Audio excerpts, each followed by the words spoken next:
Vandaag heb ik korte interview gedaan met Robin.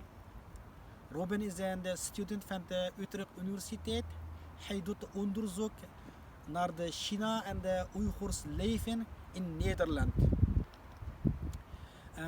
Robin, hartelijk bedankt voor jouw interview over de situatie van de Oeigoeren en mijn eigen verhaal.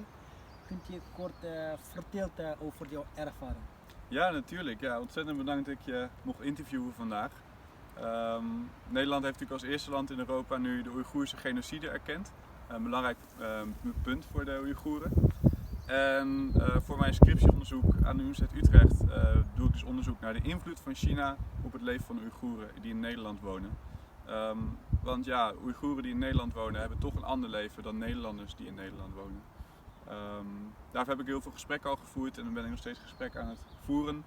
En ja, mooie bevindingen gemaakt. En het is heel belangrijk dat hier meer aandacht aan wordt besteed.